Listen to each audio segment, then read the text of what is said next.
Step inside an 1880s schoolhouse. Wooden walls, drafty windows, gaps in the floorboards, no modern insulation. Winters in places like the Midwest or Northeast weren't mild. Temperatures dropped well below freezing. Children walked miles through snow just to get here. And when they arrived, they didn't take off heavy layers, because even indoors, the cold lingered. In fact, one 19th century school report noted, "The discomfort from cold is often so great as to interrupt study and discipline alike." If the room wasn't heated properly, ink froze, fingers went numb, learning stopped. Warmth wasn't comfortable, it was survival. At the center of it all was a cast iron stove, fueled by wood or coal. It radiated intense heat, but only nearby. And this wasn't just observation, it was a known problem. As one education report described, those nearest the stove are overheated, while those at a distance suffer from cold. Sit close, and you were sweating. Sit far away, and you were freezing. So how do you heat 40 children evenly in one room? That's where experience became design. The stove wasn't placed randomly. It was positioned where it could reach the greatest number of students, often slightly forward or near the center aisle. Teachers and builders learned through trial and error that even a few feet of difference changed everything. Too close to a wall and half the room froze. Too central and movement became difficult. Fuel mattered just as much. Wet wood burned poorly, producing more smoke than heat. Coal burned hotter but required careful control.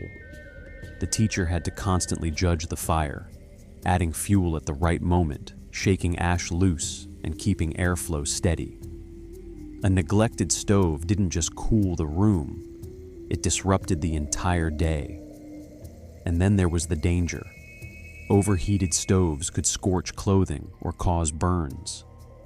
In some accounts, children sitting closest would shift uncomfortably, not from cold, but from too much heat pressing against their backs and faces. This wasn't a simple heater. It was the fragile center of the entire system. Even the rhythm of the school day often followed the stove. Mornings began cold, with students huddling closer until the fire built strength.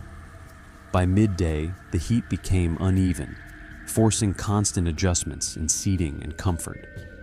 Ash had to be cleared, embers managed, and fuel rationed carefully so it lasted the entire day. One mistake, too much fuel or too little, could shift the balance completely. In a room like this, warmth wasn't stable.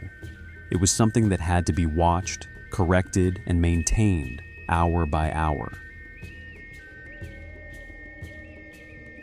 The secret wasn't just the stove. It was how people learned to work with heat, not against it. Builders and teachers didn't have modern engineering, but they had observation.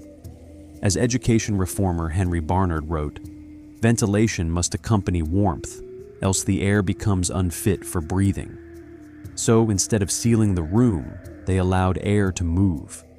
Cold air entered through cracks, floor gaps, or slightly opened areas, moved toward the stove, heated, and rose. Meanwhile, warmer air spread across the room before slowly escaping. It wasn't a perfect system, but it created circulation, and circulation meant survival. What made this effective wasn't precision, it was consistency. These buildings were rarely airtight. Gaps in wooden construction, loosely fitted windows, and door openings created a constant, subtle flow of air.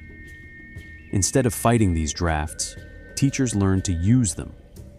Some schools even positioned windows deliberately to balance light and airflow. Opening a window slightly on one side could reduce smoke buildup and keep the fire burning clean. Close it too much, and the room became stale. Open it too wide, and the heat vanished. It was a constant adjustment, not a fixed system, but a living one. Even the door played a role in this balance. Each time it opened, a rush of cold air entered, briefly disrupting the warmth before being pulled toward the stove. Over time, teachers learned how to manage these moments, timing openings, adjusting vents, and maintaining the fire so the room recovered quickly. Nothing was automatic. Every change in weather, wind, or crowd inside the room shifted how the air behaved. What looked simple on the surface was actually a continuous, quiet process of control, guided not by instruments, but by instinct and daily experience.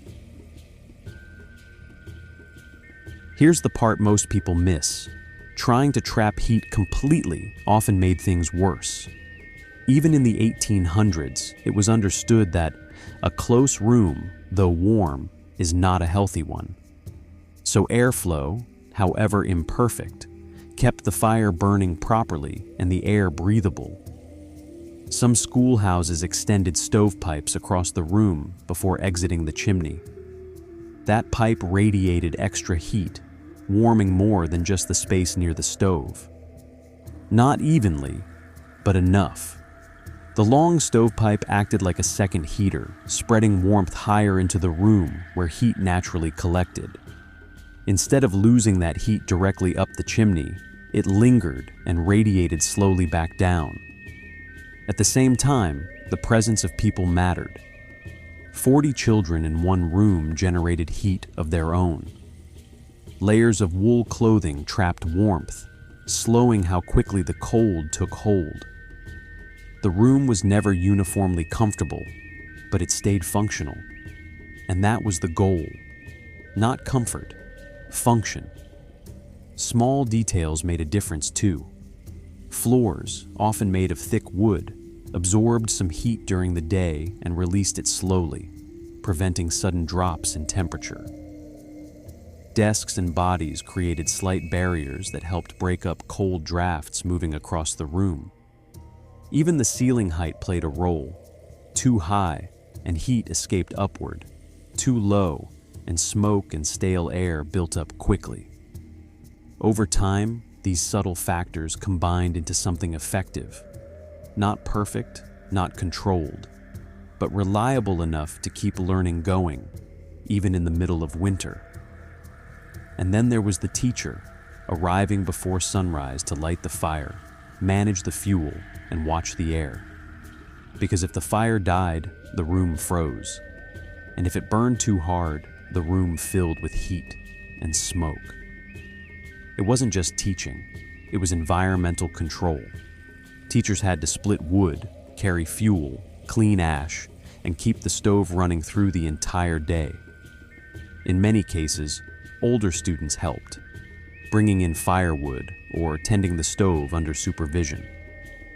Keeping the room warm was a shared responsibility, even if it wasn't officially written anywhere. Students adapted too.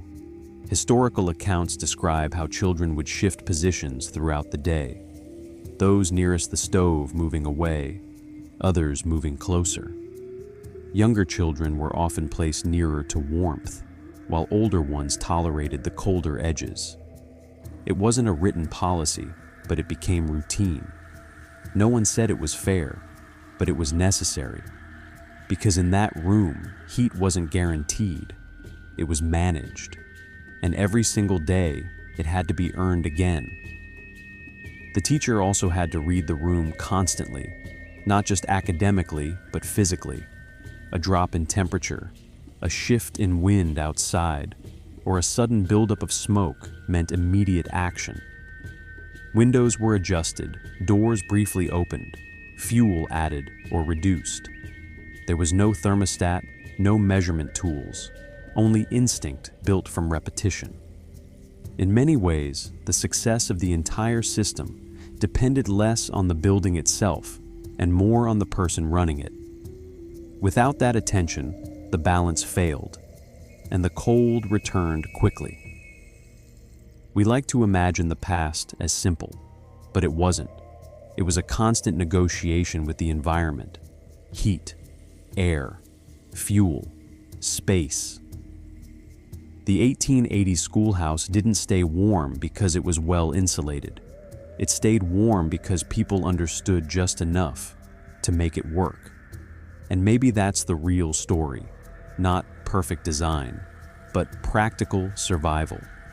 Because in a world without switches, systems, or safety nets, everything depended on attention, effort, and experience. And if that balance failed, you didn't just get uncomfortable, you felt it immediately. So next time you sit in a perfectly heated room, remember, there was a time when warmth had to be built, managed, and protected every single day. If this kind of hidden history surprised you, hit subscribe. Because we don't just tell you what happened, we show you how people actually lived. And trust me, this is just the beginning.